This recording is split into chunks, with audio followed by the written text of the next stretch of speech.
lorsque tu deviens chrétien, tous tes péchés sont pardonnés. Même si tu as tué le monde entier, je vais vous choquer. Si Hitler avait reçu Jésus avant de mourir, Dieu lui a pardonné.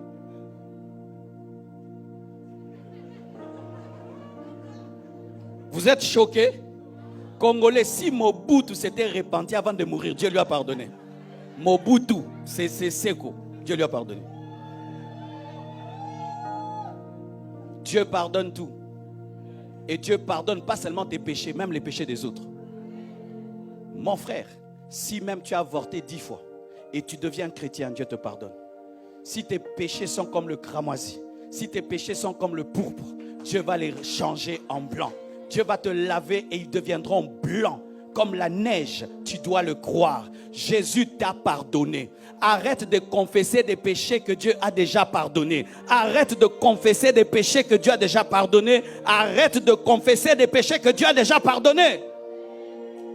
Et si un prophète vient te prophétiser ce que Dieu a pardonné, c'est Satan qui l'a inspiré, ce n'est pas Dieu. Parce que Dieu n'est pas dans la culpabilité, dans la condamnation. Il ne se souvient plus des péchés qu'il a pardonnés. Si nous confessons nos péchés, il est juste et fidèle pour nous pardonner. Dieu t'a pardonné tes péchés passés et tes péchés présents. Et il te pardonnera tes péchés futurs. Mais je ne t'encourage pas à pécher. Il y a des gens qui n'ont aucune paix seulement à cause de la culpabilité. Chaque fois que tu pries, le diable ramène tes péchés au devant de toi. Regarde, tu étais une prostituée, tu as avorté, tu as volé, tu as commis ceci, tu as commis cela, tu es indigne. Frère, aucun homme n'a été trouvé parfait lorsque Jésus est venu. Tous les hommes étaient indignes de recevoir sa grâce. Nous obtenons sa grâce par la foi. Et si tu as demandé pardon et tu as reçu Jésus, tout est effacé. Ton casier judiciaire au niveau de la mairie est plein, mais devant Dieu est vide. C'est pourquoi la Bible nous appelle des saints avant de mourir. Nous ne devenons pas saints en mourant, nous sommes saints en vivant. Nous n'avons pas besoin d'une canonisation pour être déclarés saints. Nous sommes saints parce que nous avons cru au Saint qui nous a sanctifiés. Quand Dieu regarde un chrétien qui est pardonné, il l'appelle saint. C'est pourquoi des lettres sont écrites à des saints qui sont vivants. Tu es saint. Tu es saint. Tu es trop religieux pour croire que tu es saint. Oui, tu dis ceci. Personne n'est parfait. Oui, personne n'est parfait dans tes œuvres. Mais sur le plan de la position en Christ, Dieu te regarde au travers du sang de Jésus et il te considère comme saint et il te sanctifie. Je suis pardonné. C'est pourquoi, même si un homme te rappelle tes anciens péchés, ne sois jamais culpabilisé si tu t'es repenti véritablement. Même si tu as attrapé un homme dans le péché et on t'a attrapé dans le péché, si tu t'es repenti, même si les hommes continuent à en parler et il y a ta vidéo sur internet, Dieu a déjà effacé cette vidéo dans sa pensée. Ne laissez personne vous garder sous la condamnation et la culpabilité et n'allez pas déterrer vos péchés lorsque vos vies ne vont pas bien. Donne-moi la main que je te parle. Parce que les chrétiens, qu'est-ce qu'ils font? S'ils cherchent un travail, ils ne trouvent pas. Ils disent peut-être parce que j'avais avorté. S'ils cherchent le mariage, ils ne trouvent pas. Peut-être parce que j'avais avorté. S'ils cherchent les enfants, ils ne trouvent pas. Peut-être non. Ce n'est pas à cause de tes anciens péchés, c'est à cause de ta présente incrédulité.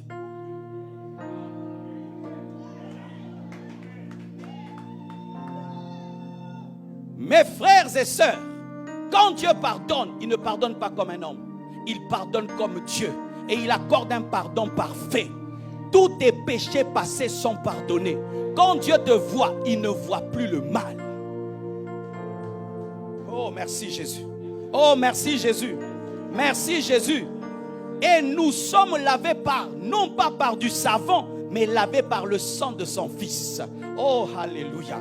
Je connais des grandes marques qui lavent bien les vêtements. Mais quand tu vas chercher là-bas, il y a de l'eau chaude ou il y a du savon ou il y a une machine terrible. Mais quand tu vas dans la blanchisserie de Dieu, tu ne trouves aucune machine, tu ne trouves aucun savon, mais tu trouves le sang, le sang, le sang, le sang de son Fils Jésus. Quand tu vas voir Dieu laver nos robes, il utilise le sang. Le sang de Jésus a coulé pour que tu sois sans tache devant Dieu. Arrêtez de confesser 1000 fois un péché déjà pardonné, vous énervez Dieu. Lorsque tu reviens toujours avec le même péché devant Dieu, tu énerves Dieu. C'est comme mon enfant, il casse la télé. Et puis il dit pardon papa, je lui pardonne. Et puis quand on mange, pardon papa, pourquoi? La télé. On joue un peu au foot, pardon papa, la télé. On joue un peu au basket, papa, j'ai petit, tu as un problème? Maintenant, ce qui va m'énerver, ce n'est pas la télévision cassée, mais c'est l'incrédulité par rapport au pardon. Ce qui énerve Dieu dans ta vie, c'est l'incrédulité par rapport à la grâce. Depuis que tu es devenu chrétien, Dieu a tout oublié. Quoi, tu aimerais quoi? Que je te dise de donner de l'argent pour être pardonné? Bizarrement, nous aimons beaucoup souffrir pour être pardonnés parce que la grâce est trop facile, c'est pourquoi elle est compliquée.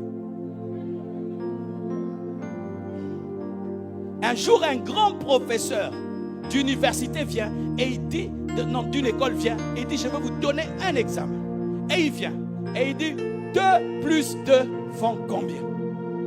Et il s'assied. Les élèves disent, il y a un piège. Parce qu'à ce niveau-ci, on ne peut pas poser une telle question. Donc il y a un piège. Même dans la virgule là, dans égal là, il y a un piège. Toute l'école a échoué. Et quand le professeur venait, il a dit non, ça fait 4. Il a dit non, professeur, ça ne peut pas faire 4. Pourquoi? Ça devait avoir un piège. Pourquoi? C'est trop facile. Tu es habitué à tout mériter. C'est pourquoi quand Dieu te donne, tu penses qu'il y a un piège. Il n'y a aucun piège. Il y a l'amour, il y a la grâce, il y a la faveur. Depuis que Dieu t'a pardonné, tu es pardonné. Oh, donne-moi la main. Hein? Oh, gloire à Jésus. C'est pourquoi, troisièmement, celui qui est en Christ a l'assurance du salut.